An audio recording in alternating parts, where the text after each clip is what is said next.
Hi, welcome to Prime Recap. An unemployed samurai and his two friends must stop a cursed sword from falling into the hands of a powerful enemy who plans to wipe out humanity. Today we recap the story of the live-action, Gintama, from 2017. 20 years ago, when peace reigned in Edo, formerly known as the land of the samurai, aliens arrived and gradually changed the country.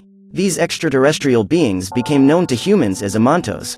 A few years ago, the Amantos tried to exterminate humanity in a war called Joey. It was then that the famous Juishishi emerged, a group of samurai that aimed to expel the aliens from their lands. However, most of the members of this group were eliminated. Afraid of the samurai reappearance, the Amantos forbade the use of swords, and in order not to be destroyed, humans had to submit to them. Shinpachi is one of the samurai who ended up losing his job and had to get a job at a restaurant to survive. The problem is that the boy is extremely clumsy and barely knew how to use the cash register. His boss orders him to go serve milk to the tigers who were sitting at the table, but one of them knocks Shinpachi down and still blames him for spilling the drink on his clothes. When the boy tries to clean it, the alien throws him away, arousing the fury of Gintoki, another samurai who was at the next table. The man kicks the beast in the chest and knocks it down. His colleague soon realizes that the guy is a samurai and accuses him of violating the sword ban law. However, Jin claims that it's just a wooden sword, which was more than enough to defeat them. Before leaving, he wishes Shinpachi good luck. The boy soon recognizes that man and remembers that Jin was greatly feared by the Amantos during the Joey War. Sometime later, the two become friends and, together with Kagura, earn a living through small freelance jobs. This time, the trio must find a rare beetle whose reward is worth a lot of money. While searching the forest, they find Kondo, current leader of the Shinsengumi, covered in honey and standing like a statue. According to him, that was his strategy to attract the beetle. After a few minutes of arguing about that stupid plan, they decide to ignore it and go on with their mission. Up ahead, they spot another guy smearing mayonnaise on several trees, in an attempt to attract the animal. But once again they decide to ignore it and move on. A few steps later, finally, the group finds the beetle hanging from a tree. The animal was much bigger than they imagined, but still Kagura manages to bring it down. However, much to their sadness, when the thing falls to the ground, they discover that, in fact, it was just Okita wearing a beetle costume. His plan was to camouflage himself as one of those animals so he could make direct contact with them. Suddenly, dozens of men approach and reveal that they are also in search of the beetle. As they argue over who would get the animal, the golden beetle flies past them. The trio is the first to run after the creature. Then the other men also join the hunt. They run through the forest until they reach the village. Kondo spots Tei, Shimura's older sister, and goes after her. He is in love with her, but despite appearing like a sweet girl, Tei is extremely aggressive. When Kondo approaches, she doesn't think twice about sending him away with a baseball bat. Kotaro, the current leader of the Juishishi, who fought in the Joey War alongside Gintoki, walked the streets along with his mascot and loyal friend, Elizabeth. He sees his friend running and behind him came dozens of soldiers. Upon witnessing this, Kotaro concludes that Jin is being chased and gives those guys an immense beating. They draw their swords and engage in battle. However, even facing several men alone, Kotaro manages to take them down.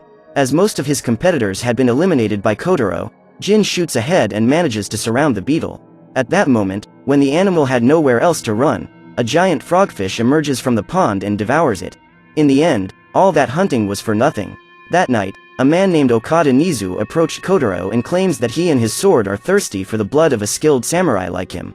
Seeing the sword that the stranger carried, the man soon realizes that something is wrong. Kotaro tries to fend off the attack, but is eliminated in a single blow. In the news, there was only talk about the possible appearance of a Sujigiri in Edo. When Elizabeth sees her master's supposed body, she runs to Jin and her friend's house to ask for help. However, as she cannot speak, she is unable to tell the trio about Kotaro's death. Shinpachi offers the bizarre bird strawberry yogurt and he starts crying as that drink reminds him of his master. Not knowing what happened to his friend, Jin goes to answer a customer's call. Upon arriving at the smithy, he is greeted by Tetsuya and his sister, Tetsuko. The man was half deaf, so he just spoke by shouting. On the other hand, Tetsuko was extremely quiet. Tetsuya tells that the masterpiece forged by his late father, the sword Benizakura, had been stolen. He even says that this sword has a crimson-red glow in the moonlight, similar to cherry blossoms. However, Benizakura cannot be used by humans. His father passed away almost a month after forging it and every man who had contact with it since then met their end. Tetsuya believes it to be a cursed sword that consumes human souls. Therefore, he hired Gintoki to retrieve it. The white-haired tries to ask the man some questions, but Tetsuko asks Jin to come closer to her brother's ears. Otherwise, he wouldn't be able to hear. Then Jin approaches and starts screaming, but Tetsuya punches him in the face and orders him to keep his voice down. Elizabeth takes Shinpachi and Kagura to the bridge where their master was killed. Even without speaking, the bird manages to communicate to them about what happened through a sign. Shinpachi refuses to believe that Kotaro was killed by some swordsman. But when Elizabeth shows her master's bag smeared with blood, Kagura asks Sadaharu, her mascot, to locate Kotaro by scent. The alien says it might be too late now and Shinpachi punches her in the face. Then he rushes in to attack her. The boy gets out of control just imagining that the current leader of the Juishishi may have lost the battle against a Sujigiri. At that moment, while listening to a lecture from Shinpachi, the bird's beak opens and bloodshot eyes are revealed. A voice comes out of that costume and orders the boy to release her, if he doesn't want to be torn apart. Shinpachi walks away and asks for forgiveness. At that moment, Kagura approaches and informs him that he will accompany Sadaharu in the search for Kotaro. She also asks the boy to go look for the Sujigiri along with Elizabeth. After leaving the smithy, Jin meets Okita, who informs him of the swordsman who was killing people around town. The boy says that his sword has a crimson glow and Gintoki soon realizes that this might be the sword that had been stolen from his client. While lurking through the city's alleys, Shinpachi and Elizabeth are surprised by one of the villagers. He claims that the duo is very suspicious and orders them to leave. At that instant, Nizu approaches and uses his sword to pierce the man's back. Elizabeth tries to protect Shinpachi and is quickly eliminated. Now the mysterious man is about to kill the boy with his lightsaber, but Jin arrives just in time and snatches the sword out of his hands. In that instant, he discovers that that man was responsible for the death of his friend, Kotaro. A brutal battle ensues and Nizu uses the power of his sword to eliminate the white-haired who, to make matters worse, used a wooden sword to defend himself. The man knocks him under the bridge. But still, Jin doesn't give up. He continues the battle until his abdomen is pierced by the cursed sword. Seeing his friend in trouble, Shinpachi musters up the courage to act and rips the man's arm off in a single blow. Soon after, Okita appears along with dozens of other samurai, so Nizu realizes that he won't be able to win that battle and decides to flee. Now that the threat is gone, Shinpachi and Okita can take Jin to the hospital. He has a serious injury and his life is at risk. During his sword training, Kondo is visited by Okita and Tushi, his vice commander. They inform him that Takasugi Shinsuke, the most powerful and dangerous man in the Joi War, has returned to Edo as Nizu's ally. Joining them as Matako Kojima and Takeshi Henpeita. The group had formed with the aim of reviving Kiheitai, an extremist Juishishi group. His plan was to organize a highly skilled armed group and start a rebellion. While walking through the streets of Edo, Kagura and Sadaharu find an abandoned ship. The girl asks the dog to go in search of Jin while she investigates the vessel. There, she finds a man standing on the pier playing an instrument. Kagura comes up behind him and points the umbrella towards him. The girl threatens to blow his head off if he doesn't show her the ship. However, as soon as the man turns to her, Kagura realizes that he is dangerous. Suddenly, a gunfight breaks out and the red-haired girl has to dodge the bullets. The shooter was none other than Mataka, one of Nizu's allies. Kagura hides and manages to surprise the woman. Now both are ready to shoot, with their weapons pointed at each other. But Kagura manages to distract her opponent and lands a kick hard enough to knock her out. While trying to escape, the girl is surrounded by dozens of samurai. However, none of them are a match for her. With her umbrella, Kagura manages to knock them all down, but ends up being shot in the back. Mataka is determined to eliminate her, but the girl is still alive and, even injured, does not intend to surrender. She shoots the samurai and runs away, until she reaches a secret room. Mataka chases after her and claims that now that Kagura has seen that place, she could no longer live. Seconds later, it's possible to hear a gunshot. The next morning, Gintoki wakes up. He is at his house being taken care of by Tae. The girl's job was to prevent the young man from getting out of bed until he was healed of his injuries. Jin tries to get up to go after Shinpachi and Kagura, but Tae quickly uses her naginata to stop him. Meanwhile, Shinpachi is on the streets looking for Kagura and finds Sadaharu. The dog guides the boy to the ship and he understands that his friend is inside. When he tries to get in to save her, he ends up being chased away by one of the samurai that prowled the place.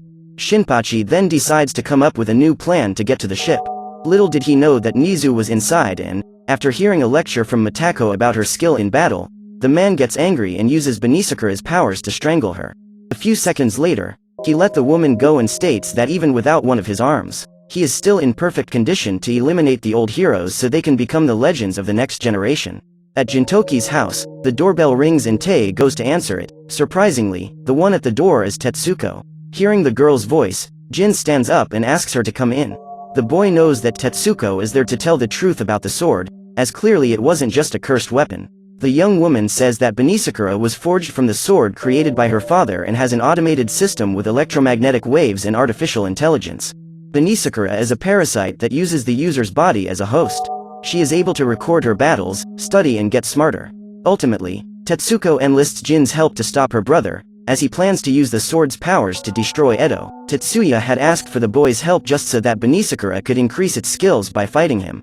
The truth is that mighty sword had been forged by Tetsuya, in an attempt to surpass his father. Despite not agreeing with her brother's actions, Tetsuko cannot stop him alone. So she went to Gintoki's house to ask for help. However, the boy refuses to help her. He can't forgive the girl for not saying anything before he and his friends were hurt. Back on the ship, even after being shot, Kagura is still alive and better than ever. Even though she is being held prisoner, the girl is about to run out of the ship's food supply.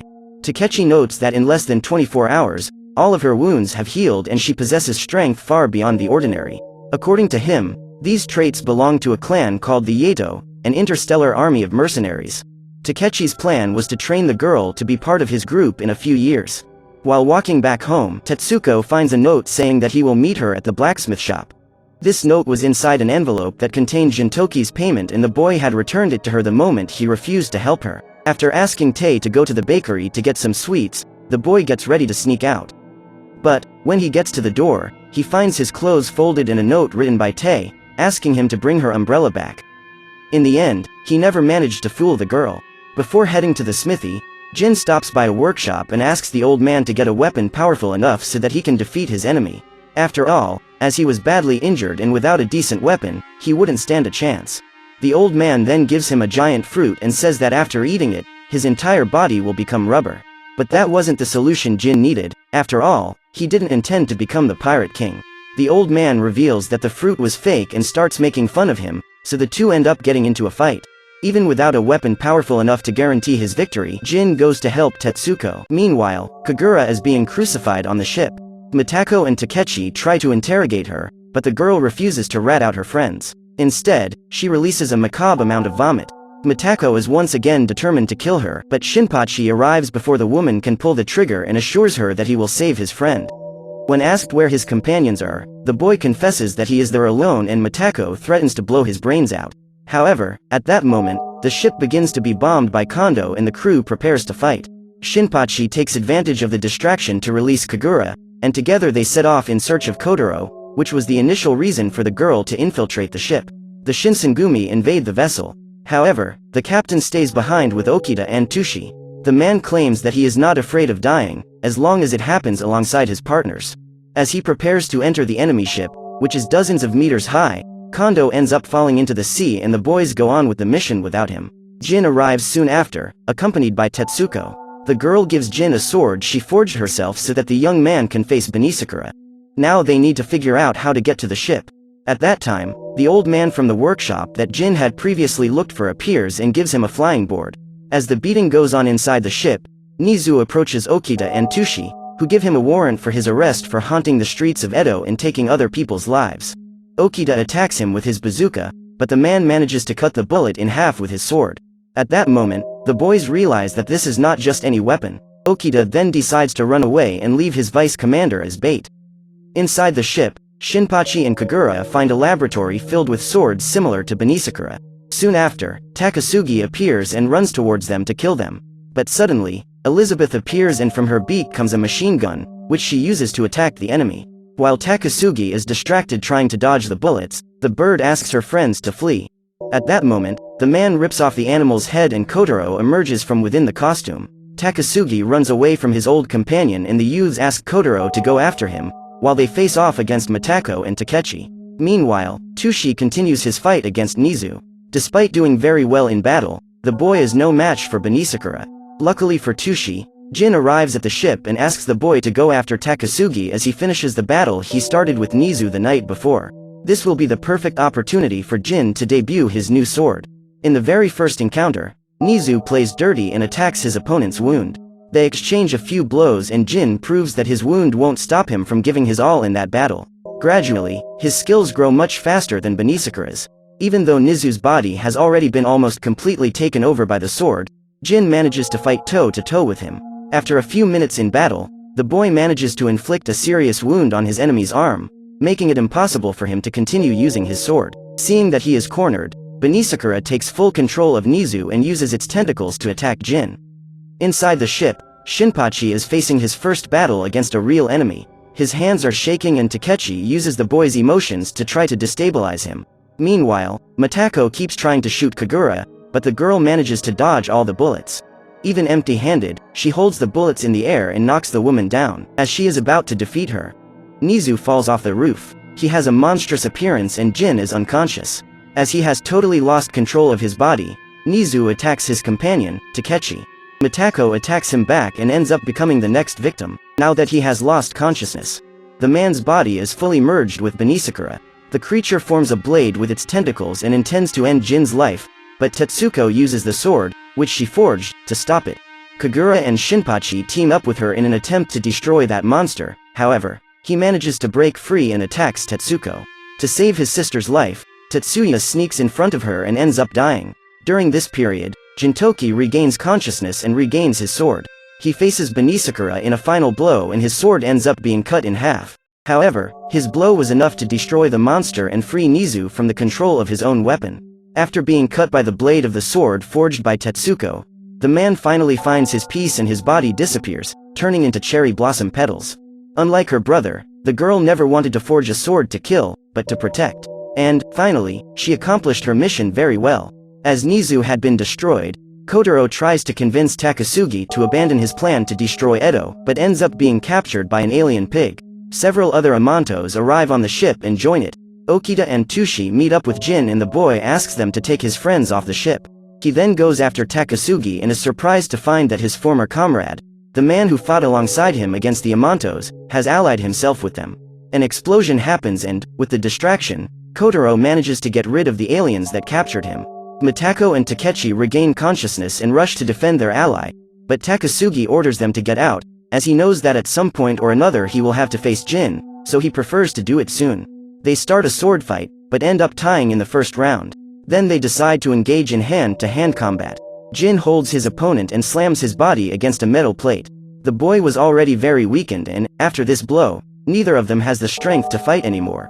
Still, Jin stands up to end the battle and intends to use a sword to kill his childhood friend. However, he hesitates for a few seconds and a new explosion happens, now even bigger. Takechi helps Takasugi off the ship and Kotaro informs Jin that he planted a bomb there. In a few minutes, the entire vessel would be destroyed. He drags his friend outside and they both jump into the sea. Just then, Elizabeth appears with a parachute to save them. A short time later, the entire ship is destroyed and they safely approach the city. So what did you think of this movie? Leave it in the comments below. And if you liked the video, please like and subscribe for more movie recaps. See you next time.